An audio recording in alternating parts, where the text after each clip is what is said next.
only when the 10-gun salute rang out from Cemetery Hill to tell the country that its king had been laid to rest alongside his wife in the royal tomb, did a collective sigh pass through the crowd of mourners, and they began to make their way home.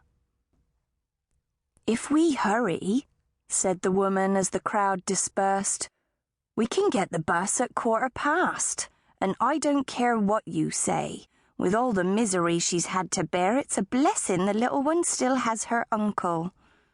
But if I was superstitious, I'd say there was a curse on this family." "Never mind that now. There's our bus," cried the man. He folded the umbrella and began to run. "Come on, we can still catch it." They pushed their way through to the back of the bus with a crowd of other mourners, and eventually managed to find seats. "It's a good thing you're not superstitious," the man said, finally responding to his wife's comments. "A curse?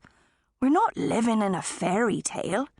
If people encounter trouble and strife, my dear, they've generally brought it on themselves."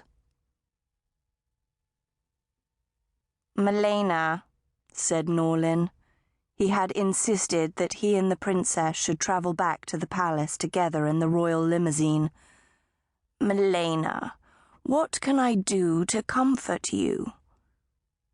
The little princess sat there expressionless, as if she hadn't even heard him. "The best thing is to get back into your routine, Milena." He was sitting a little apart from her because her coat was so wet. "Today and tomorrow you'll stay in the palace so that both of us can sign the thank you letters for people's condolences." He leant forwards. "Did you hear me, Milena? After that, you'll go back to school, back to your friends. That'll help take your mind off all this. And in 2 months' time, it'll be your 14th birthday."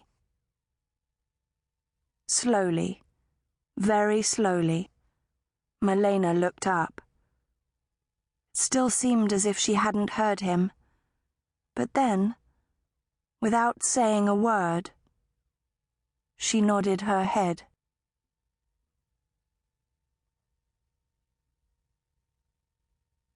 Part 1. Chapter 1.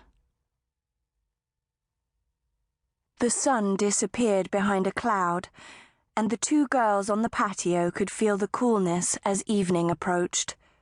Summer had come at last, and the tender green of late spring was gradually changing into the rich colours of high summer.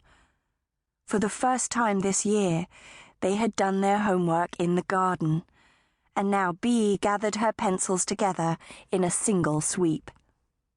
"They shouldn't be allowed to set us history homework like that," she said. She scowled at the large sheet of paper with its lines, and its lines coming out of lines. "History's so boring." Jenna sighed. "Everybody thinks that, and that's why she gives us stupid homework," she said. "Miss Black wants to make herself seem important. I'll bet you that's the only reason we're stuck here doing this now."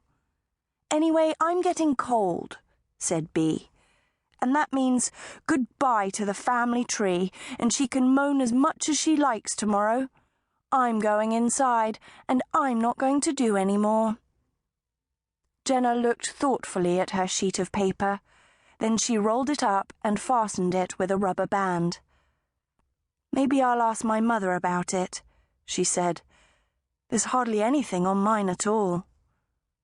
"That's because of the foreigner," said Bee. But then she started guiltily. No, that came out wrong. You know what I mean. It's not fair on you having to do this when your mother won't tell you who your father is. You can't put in any of that grandmother and great-grandmother stuff. You'll just have to hand in half a family tree." Jenna shook her head.